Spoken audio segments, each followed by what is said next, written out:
I quit school to join. You did? Join Really? my bet your life. I quit school and well, I went in right after Pearl Harbor. I was 16. I went in and I joined the Marines. You know, went through everything, and I was told to take this home to your dad and sign it, or whoever your guardian is, and you're in. But I took it home, and my father said, "No way, son, you're not going in the Marines." So when in July of the fall of 42, yeah, because in the I joined the Marine. I joined the Navy for 4 years.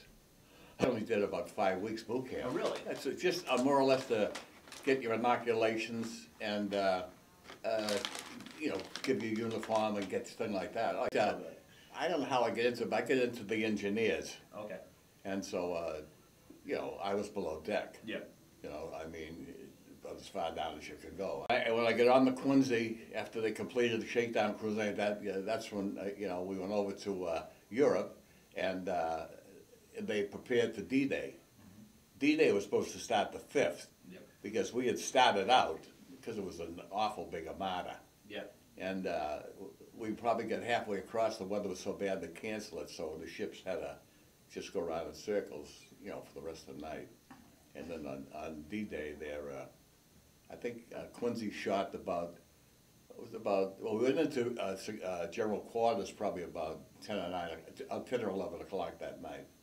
And then the morning, when they started bombarding, I think they opened fire at about probably sometime after 5 o'clock. We stayed on, for 36, I think it was 36 hours, we bombarded. And the Quincy was a big ship. Shot every bit of ammunition in 36 hours. They ordered us back to England. We went back at a record time, flank speed, as fast as that thing could go. Yeah. And it was so fast it could outrun a destroyer. Really? Yeah, you know, it was a big ship. And we loaded up again, went back. They stayed on the firing line, I think, about 15 days. Oh, God, there was just so many. I mean, it was like the planes that flew over, you know, the first wave of planes with paratroopers. You know, we were up on deck, I was up on deck at the time, and the sky is black with them. It's just so many, you know. Oh, I don't know, Christ, they had to be over 1,000 ships. When you're in the engine room, you're probably, you're right down near the bottom. And you know, if something happens, I mean, you're not gonna get out of there. And they have superheated steam, which means it's about 800, you know, Fahrenheit. So if that thing breaks, that'll cut you in half. Yeah. Hey, down the engine room, and at that time, you know, it would be hot and everything. Yeah, and you know, you'd probably strip down your dungarees and your shoes down there. Oh yeah, because we could hear the shrapnel, you know, but we were there all the time. You'd have to go to the bathroom wherever you could go. I mean, it was just, and you know, there was no food. Like, you know, they couldn't give you any food. You were dogged in there, and if we get hit there, I mean, you were gone. I just never thought of that. I really was never, you know, afraid. Maybe because I was young, but I was really never really, you know, afraid. Dying, you know, I didn't mean that much to me.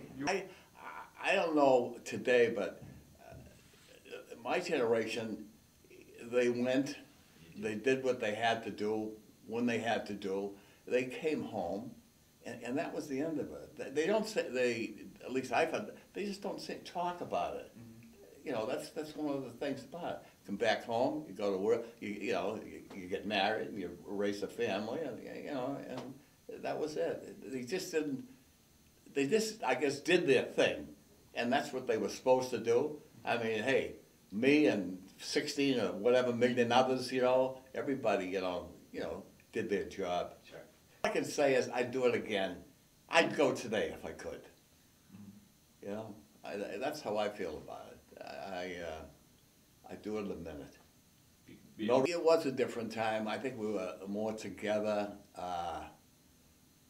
I'm glad I lived in that era. You know, nobody likes to get old. Yeah. You know, because when you get old, there's only one thing beyond that. Yeah. You know, but it was the best of times, and I guess you could say the worst of times. But